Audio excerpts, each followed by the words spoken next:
ఆధునిక విద్యా తత్వవేత్తలు, modern philosophers. వీరిలో మొట్టమొదటిగా మనం డిస్కస్ చేసుకునేది స్వామి వివేకానంద గురించి.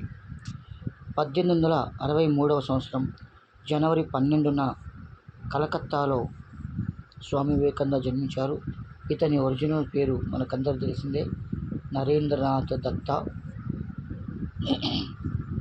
తండ్రి పేరు విశ్వనాథ్ దత్త, తల్లి పేరు భువనేశ్వరి దేవి. ఇతని చిన్నప్పటి పేరు నరేంద్రనాథ్ దత్త. ఇప్పుడు చెప్పుకున్నాం. భారతీయ ఆత్మను తెలుసుకోవాలంటే వివేకానందుని రచనలు చదవాలి. అన్ని మతాలు మానవ శ్రేయస్సును కోరేవే అనేది ఈయన ఒరిజినల్ థీమ్ అన్నట్టు. మానసిక ఏకాగ్రత అనేది సామాన్యమైన వ్యక్తులను జీవితంలో ఇన్వాల్వ్ చేయడం కోసం.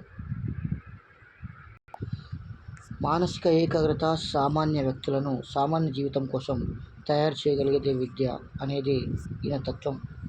సో వ్యక్తిలో నిబిడీకృతమైనటువంటి దైవత్వాన్ని వెలికితీసి దైవ సమానంగా తయారు చేయడాన్ని విద్య యొక్క పరమార్థంగా చెప్తారు.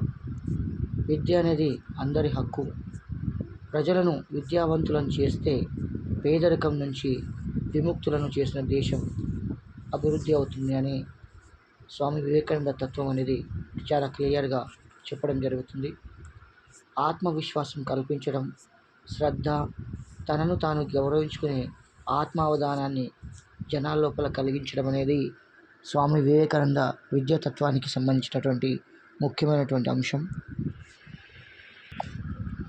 అపరిమితమైనటువంటి విషయ జ్ఞానం సేకరించి మెదడులో నిక్షిప్తం చేయకుండా వ్యక్తికి కావలసిన జీవితాన్ని నిర్మించగలగాలి. శీల నిర్మాణానికి విద్య ఒక భూమిక. తన కాళ్ళ మీద తాను నిలబడేలా విద్య అతన్ని తయారు చేస్తుంది. అలా తయారు చేయాలి. ఇప్పుడు మనం డిస్కస్ చేస్తున్న ఈ పాయింట్స్ అన్నీ కూడా స్వామి వివేకానంద విద్యాతత్వంలో చాలా ముఖ్యమైనటువంటి పాయింట్స్. సృష్టిలోని ప్రతి జీవిలో ఆత్మ ఒకటే. విశ్వ మానవ సౌభ్రాతృత్వాన్ని సాధించి వసుదైక కుటుంబ సాధనానికి కోసం విద్య తోడ్పడాలి అని ఈయన స్పష్టంగా చెప్పడం జరిగింది. పిల్లవాని సమగ్ర అభివృద్ధికి వీలుగా ప్రణాళిక ఉండాలని స్వామి వివేకానంద గారు చెప్పారు. వృత్తి విద్య చాలా ప్రధానమైనది. ఇది వ్యక్తికి ఆర్థిక స్వాతంత్రాన్ని ఇస్తుంది. వ్యాయామ విద్య, సాంకేతిక శాస్త్రం, వ్యవసాయ శాస్త్రం ఇట్లాంటివి చాలా ముఖ్యమైనవి. మతాన్ని గురించిన అవగాహన వ్యక్తిలో ఆత్మశోధనకు దారితీస్తుంది. సో వివేకానందుని బోధన పద్ధతులు చూసుకున్నట్లయితే ఏకాగ్రత, బ్రహ్మచర్యం, శ్రద్ధ, చర్చ వంటివి విద్యార్థికి అలవర్చడం వల్ల విద్యా బోధన చాలా సులువయ్యేది. ఇతని ప్రకారంగా ఉపాధ్యాయుడు వృత్తికి అంకితమై ఉండాలి. ప్రేమతో పనిచేసే భావన కలిగి ఉండాలి.